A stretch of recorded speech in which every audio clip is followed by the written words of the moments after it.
Hi guys, welcome back to my YouTube channel. So for today's vlog guys, gusto ko pong i-share sa inyo na kaninang umaga naka-receive na naman ako ng another credit card from BDO. So ako guys ay isa existing credit card holder na guys no, from BDO. So hindi ako nag-apply, bali binigyan na ako ni BDO ng una kong card, which is the BDO Visa Gold credit card. And then ngayon binigyan naman ako nitong American Express Cash.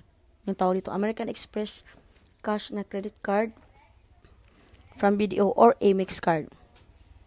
So, ang credit card na ito guys, binigay sa akin ni BDO is, yung credit limit nito is nasa 165,000.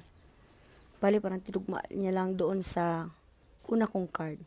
Which is actually, 95,000 lang talaga yung credit limit nun. So, siguro nakita ni BDO na palagi ako nagbabayad ng yung sa tawag nito, yung sa statement of account, no, full paid talaga. So siguro sabi niya baka bigyan natin ng isang card, baka gamitin din niya.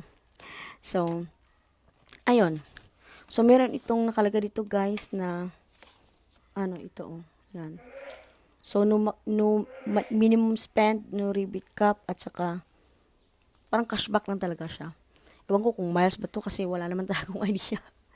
So, i-insert ko lang guys yung details ng card. So, guys, ito yung na-receive ko na card from BDO, yung American Express Cash. Palang tawag ito. So, ito yung kanyang benefits, no? American Express Cashback Credit Card. So, ang tawag po nito. So, yung kanyang annual fee, monthly fee, ayan. As you can see, for the card, primary at yung secondary or supplementary card. Tapos yung kanyang program talaga is for cashback. So kung gusto nyo tingnan yung other benefits ng card, click nyo lang itong view details. Makikita nyo na kung ano yung para saan at ano yung parang benefits. Kundi benefits ng card na ito. Ayan guys.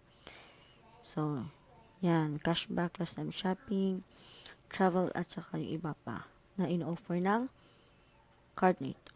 So, ganun.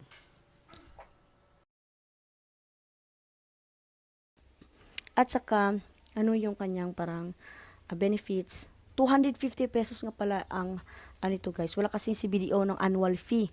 No, ito ang isa sa pinaka-hassle para sa akin.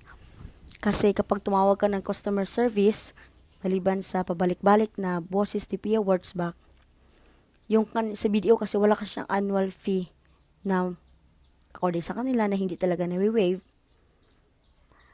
So 250 monthly fee ang sa kanila. So 250 yung monthly fee nito, at saka yung kay BDO Visa Gold credit card is 200 pesos.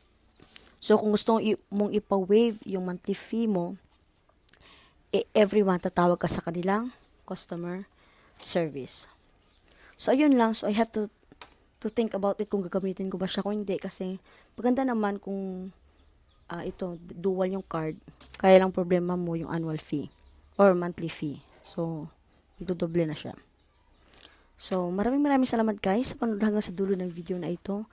At saka kung meron kayong question, please leave a comment sa comment section. At try kong sasagutin as much as possible.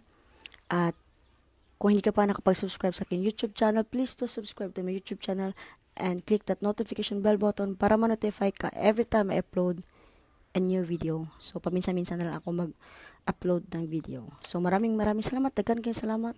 And I hope I'm going to see you again on my next vlog. Bye guys! Ingat!